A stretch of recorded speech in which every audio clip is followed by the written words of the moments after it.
Boa tarde a todos e a todas. Nossas saudações cearenses, né? Estou vindo de Fortaleza. E aí, assim, para mim esse momento é muito especial, porque a gente fica aí, fica numa inquietude e a vontade de compartilhar a necessidade e a dificuldade que a gente tem. E em Fortaleza, lá no Ceará, não está diferente. Acredito que uma situação bem pior do que tudo que eu encontrei aqui, mas lá é muito pior, porque lá estão numa situação das famigeradas organizações sociais, onde nem mais são as terceirizações, onde o próprio governo forma a organização social, usa como instrumento político partidário para dar emprego a quem quer, na hora que quer, pagando o salário que quer, com o cargo que quer. E aí a gente tem todo um trabalho e uma dificuldade do enfrentamento, porque o jogo lá político é pesado, já viemos de uma gestão passada do PT, passando para agora para outra gestão que possivelmente o Estado vai passar para o PT. E a nossa dificuldade, e assim, temos uma dificuldade séria com relação ao mandato passado, que sofremos, a prefeitura ficou numa precariedade, onde hoje 40% das pessoas que trabalham na Secretaria de Saúde de Fortaleza são pagas por RPA. Ou seja, estão há 4 anos no município de Fortaleza sem direito a férias, 13º, recibo de pagamento autônomo, onde não é seletista, onde não é nada. Ele simplesmente não existe. Com recursos federais que são para ser altamente, rigorosamente fiscalizados, porém, as demandas acontecem. Tempo esgotado. Já. Que pena, gente. A história é grande. Alberto Gigante Quadros, eu sou de Minas, sou diretor do Sindicato dos Servidores Municipais de Divinópolis, também sou da diretoria da federação que nos representa em Minas Gerais, a FECEM. A minha é mais uma preocupação, não é uma intervenção. Todos nós estamos saindo daqui muito satisfeitos com a vastidão que nós vimos aqui. Existe uma representação muito grande nesse encontro. Agora, eu estou muito preocupado com o que vi aqui de representação político-partidária e acho muito difícil nós chegarmos com sucesso à frente se nós não estivermos bem representados no parlamento. Eu acho que nós temos que buscar uma frente de apoio dentro do Congresso que seja realmente defensora, convicta da luta contra a terceirização. O parlamentar que esteve aqui com toda a sinceridade não me convenceu, acho que a defesa dele foi muito fraca, né? E acho que nós temos que também divulgar e valorizar o trabalho de vários executivos espalhados por esse Brasil, que respeita o mandato constitucional do concurso público e que não tem feito da terceirização uma forma de administração desenfreada, como a gente tem que ver. Eu acho que a gente tem que ampliar esse leque dentro dos partidos políticos para que a gente possa ter sucesso nisso aí. Apenas 2 pequenas sugestões. Não é cobrança, até porque isso vem diretamente para mim, mas eu acho que o pessoal da CUT precisa de conversar com o Lula para que o Lula dê uma manifestação pública contrária à terceirização. Acho que é a forma dele ajudar com relação ao posicionamento que o Fux pode dar à frente. Eu acho que ele não tem como cobrar isso do Fux, são poderes que têm a sua autonomia, mas uma manifestação pública do Lula seria muito importante. E, terminando o seguinte, na minha cidade tem 3 candidatos a deputado federal. Na hora que nós chegarmos lá, nós vamos cobrar deles uma atitude com relação a 4330, para que a gente possa dar divulgação. Se todo mundo fizer isso no Brasil inteiro, nós vamos ter dado um avanço importante no sentido de diminuir a bancada daqueles que são são a favor do 4330 e a favor da terceirização no Brasil. Então, essas são as preocupações que eu trago para o fórum. Funcionária de call center, terceirizado, de entidades públicas também. Para falar o que realmente acontece no call center, não há tempo hábil, certo? Então, eu vou otimizar falando da seguinte questão que está pesando para a gente, uma das empresas que presta serviço terceirizado de call center para uma entidade pública, onde um banco, na verdade, uma entidade, na verdade, seria o Banco do Brasil. Certo? Call center do Banco do Brasil, onde a empresa que faz serviço terceirizado, os funcionários não têm o depósito do FGTS, todos os meses os salários são atrasados, é um salário mínimo, os funcionários estão recebendo transporte com atraso, o repasse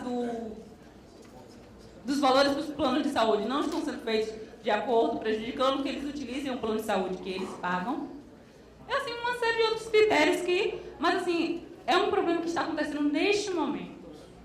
E, assim, eu acho que seria interessante focar um pouco mais para isso, porque existem queixas no Ministério, na Delegacia do Trabalho, e que a gente ainda não está encontrando solução para combater esses problemas que estão acontecendo no estado da Bahia, em Salvador. Carlos Eduardo, da Confederação Nacional dos Trabalhadores da Agricultura, CONTAG. Agradecer aqui a oportunidade de falar nos rurais. E eu vou começar rapidamente aqui só com uma correção ou uma ponderação, porque ontem, numa mesa, foi dito que os candidatos a presidente eles ainda não tinham entrado nesse debate. Já entraram sim, eu tive o cuidado de pesquisar. Uma prometeu garantir o diálogo entre as partes. Um candidato disse o seguinte, aqui são as palavras dele. É possível aliviar a carga dos empresários com encargos trabalhistas, promovendo, por exemplo, regras para terceirização e valorização nas negociações coletivas. Esse aqui foi Eduardo Campos. E arrematou. Peço até desculpa a Deus, né? Precisamos de regras em alguns lugares. Em alguns lugares ficaram sem regras e hoje estão sendo colocadas por decisões ou súmulas. E o Aécio disse que terá uma política externa voltada para o comércio e que apoia a lei de terceirização. E aí, para minha surpresa, ao contrário dos empresários que usam palavras bonitas, me parece que eles têm a exata noção do que é terceirização. Porque para a classe patronal, o que é que eles disseram? O Eduardo Campos, a agenda inovadora e de futuro do agronegócio não será terceirizada no nosso governo. E o Aécio Neves disse, não dá mais para terceirizar responsabilidades. Vamos crescer menos do que nossos vizinhos. Então, eles têm noção do que eles estão fazendo. E eu acho que vocês devem ter entendido da mesma forma. Com relação aos rurais, é preciso destacar que a gente já vem enfrentando um processo de desgaste, assim como vocês, que surge com relação à proposta de Código de Trabalho Rural, a questão também da prevalência da negociação coletiva sobre a lei, e o trabalhador avulso, que é aquele trabalhador, é um empregado sem patrão, que é um Tempo sonho de esgotado, consumo. Carlos Eduardo. Felizmente é só isso mesmo. Primeiro, eu sou Maria Isabel Caetano dos Reis, sou presidente do Cine Serviço Brasília, das empresas terceirizadas. Desculpa eu ter passado. E aí, quando fala, o Ministério Público proibiu terceirizar secretárias de ministro, de tudo aí nesses ministérios que tem aqui em Brasília. O que eles fizeram? Eles agora contratam como recepcionista. Resolveu o problema para piorar mais, porque o salário da secretária era melhor. E recepcionista é salário de R$ 1.000 e poucos e tem a responsabilidade de um secretário de ministro.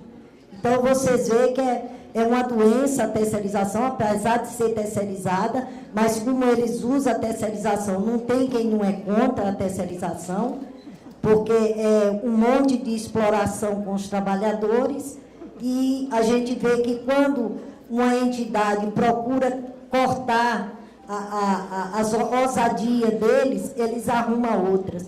Então, todos os ministérios têm secretária, mas é como recepcionista, que sacrifica mais o trabalhador, porque ele, como secretária, ganhava melhor. Como recepcionista, ele vai ganhar R$ 1.000 e poucos.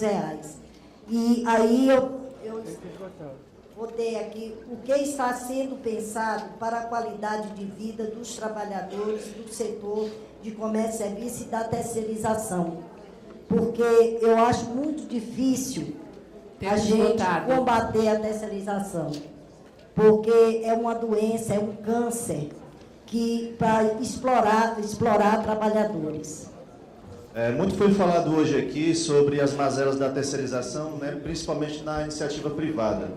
Eu sou diretor do Sindicato de Servidores Públicos do município de Fortaleza e também representante da Intersindical do Ceará. Bem, acredito que seja na maioria dos municípios, principalmente a esfera municipal e estadual, onde a terceirização no serviço público, na verdade, representa a volta dos currais eleitorais, a volta do coronelismo, onde os critérios de ingresso desses profissionais fogem da Constituição, que é o concurso público, e vai para o QI, né? O que indica. E aí esses profissionais, além de todas essas mazelas que já foram faladas aqui, ainda sofrem o assédio moral, para as mulheres, muitas vezes, o assédio sexual, porque senão perde o emprego e aí vai ter que fazer bandeiraço, vai ter que ir para a rua, como a ex-prefeita de Fortaleza chegou a ser sentenciada a perda de mandatos eleitorais porque utilizava desses terceirizados para fazer bandeiraço e fazer propagandas políticas. Então, esse profissional fica ainda mais submetido a essa pressão e a essas questões. Então, isso coloca em xeque, inclusive, os interesses desses deputados, desses legisladores, de realmente querer combater a terceirização.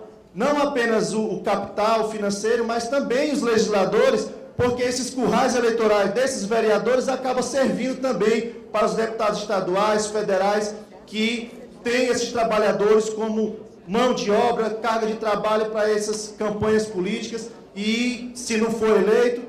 Tempo esgotado.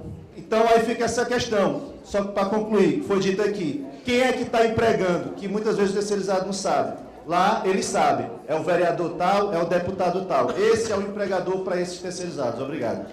Boa tarde a todas e todos. Meu nome é Ju Portilho, sou bancária, base do Rio de Janeiro, da Contraficute.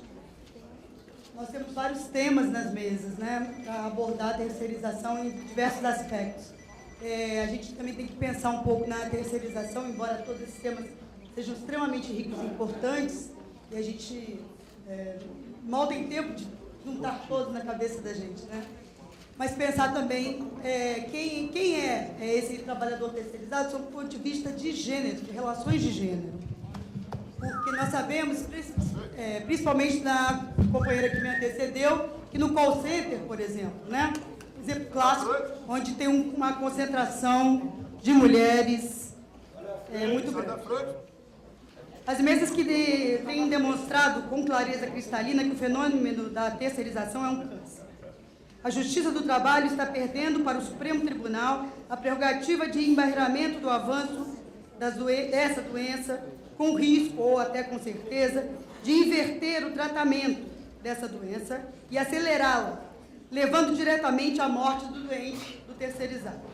A nós, trabalhadores, sindicalistas, militantes, nos é cobrado ocupar as ruas e espaços de interlocução para publicizar essa epidemia de terceirização, ganhar a opinião pública, porque não nos cabe atualmente nem o espaço, por exemplo, que deveria estar garantido nos conselhos, porque o atual decreto da Política Nacional de Participação Social está em risco de ser perdido agora, em 2 semanas. Então, nem esses outros espaços, está nos restando só o espaço da rua. Nas próximas 2 semanas, a gente deve perder esse direito, porque o Congresso não vai permitir isso. Portanto, a pergunta que eu tinha, tanto que era para a mesa, mas a mesa se desfez, mas para a gente levar e pensar em casa é o seguinte: a campanha por reforma política democrática via plebiscito popular ou clipe pode abrir caminho para que a ofensiva capitalista seja embarreirada também no campo jurídico? Acho que vale a pena pensar e vale a pena a gente lembrar disso, porque tem muita tarefa para a gente cumprir como sindicalista e trabalhador. Obrigada. Boa tarde a todos, meu nome é Ivan, eu sou advogado, estou na presidência do Sindicato dos Bancários de Paz. Eu quero informar e alertar esse plenário aqui que nós temos que o processo que está na relatoria do ministro Fux não é apenas esse processo que trata sobre repercussão geral. Nós temos o primeiro, que foi no início do ano, que está na relatoria da ministra Rosa Weber, que tem aproximadamente 30 mil processos sobre o Estado no TST, que fala sobre a responsabilidade subsidiária. E temos agora, por último, na relatoria do ministro Teófilo Savasky, que trata sobre a terceirização dos call centers. Então, nós temos esses 3 processos. Em primeiro lugar, em segundo lugar, parabenizar e dizer o seguinte: nós temos que tirar medidas concretas daqui. A riqueza desse fórum aqui não se pode se perder aqui. Nós tivemos 6 ministros do TST aqui e temos outras presenças ilustres. Portanto, eu proponho algumas medidas aqui rapidamente. Primeiro é o seguinte: tirar um documento oficial desse fórum aqui e entregar aos ministros do Supremo Tribunal Federal, todos. E aí depois criar mais 5 grupos de ações. Não é de trabalho, é de ações. O primeiro, grupo de relações públicas e institucionais. Esse grupo vai fazer todo esse trabalho institucional junto ao TST, junto à mídia e também a outros atores sociais, Congresso Nacional, parlamentares, tal. Segundo, responsável pelas mídias desse processo. Nós temos que tirar as mídias nacionais nesse encontro aqui. Então, esse grupo faria toda essa questão de produção, veiculação e trabalho das mídias aí para a gente divulgar a nível nacional.